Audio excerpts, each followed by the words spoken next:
Oke, kita mulai ya. Hari ini kita bakal bongkar salah satu teka-teki finansial yang paling bikin penasaran. Dunia agresivitas pajak korporat. Pasti pernah kepikiran kan? Gimana ceritanya perusahaan raksasa yang untungnya triliunan, pas bayar pajak kok kayaknya kecil banget? Nah, inilah misteri utama yang akan kita coba pecahkan bareng-bareng. Dan ini nih kuncinya. Ini tuh bukan soal melanggar hukum terang-terangan, tapi lebih ke kelihayan buat menavigasi celah-celah peraturan, alias bermain di wilayah abu-abu. Oke, biar kita semua paham permainannya, kita harus ngerti dulu istilah kuncinya. Apa sih sebenarnya agresivitas pajak itu?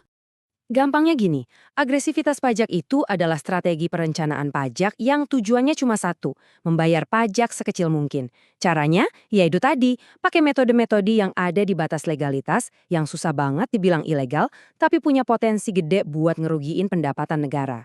Jadi sebetulnya di balik semua strategi yang kelihatannya rumit ini, tujuannya simple banget. Kurangin pendapatan kena pajak, laba yang ditahan jadi lebih besar, dan ujung-ujungnya tentu saja bikin pemegang saham makin senang. Terus gimana sih cara mereka ngelakuin ini? Yuk kita coba intip buku contekan mereka dan lihat beberapa strategi utamanya. Metodenya sih banyak, tapi ada dua nih yang paling sering kita dengar. Transfer pricing atau harga transfer, dan thin capitalization atau kapitalisasi tipis. Kita bedah satu-satu ya. Oke, transfer pricing. Bayangin deh, ada satu perusahaan global punya cabang di negara A yang pajaknya tinggi, dan satu lagi di negara B yang pajaknya rendah banget alias surga pajak. Nah, cabang di negara A ini jual barang ke cabang di negara B, tapi harganya dibikin rendah banget, nggak wajar. Hasilnya, laba di negara A jadi kelihatan kecil, pajaknya pun jadi minim. Sementara itu, semua untung yang ngumpul di negara B yang pajaknya nyaris nol. Inilah yang disebut profit shifting atau pengalihan laba.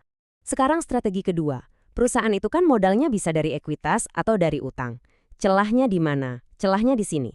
Bunga utang itu bisa jadi pengurang pajak, sementara dividen untuk pemegang saham itu tidak. Jadi apa yang dilakuin? Mereka sengaja bikin perusahaan punya utang yang gede banget, seringnya sih dari perusahaan afiliasinya sendiri, biar beban bunganya juga jadi raksasa. Beban bunga inilah yang nanti dipakai buat mengerus laba kena pajak. Tapi ya jelas, main-main di area abu-abu kayak gini ada risikonya. Ini tuh kayak pedang bermata dua. Imbalannya memang besar, tapi risikonya juga nggak main-main. Terus, imbalannya apa? Nah, ini yang mungkin bikin kaget. Sebuah riset di Bursa Efek Indonesia justru nemuin fakta bahwa praktek agresivitas pajak ini secara signifikan bisa meningkatkan nilai perusahaan. Ya logis sih, pajak lebih rendah kan berarti laba lebih tinggi. Dan investor suka banget sama yang namanya laba tinggi. Nah, ini dia dilemanya. Di satu sisi, keuntungannya jelas banget secara finansial. Nilai perusahaan bisa naik. Tapi di sisi lain, risikonya itu loh, reputasi. Sekali sebuah perusahaan dapat cap sebagai penghindar pajak dari publik, kepercayaan pelanggan dan investor bisa langsung anjlok. Kerugian jangka panjangnya bisa jauh lebih besar dari pajak yang berhasil dihemat.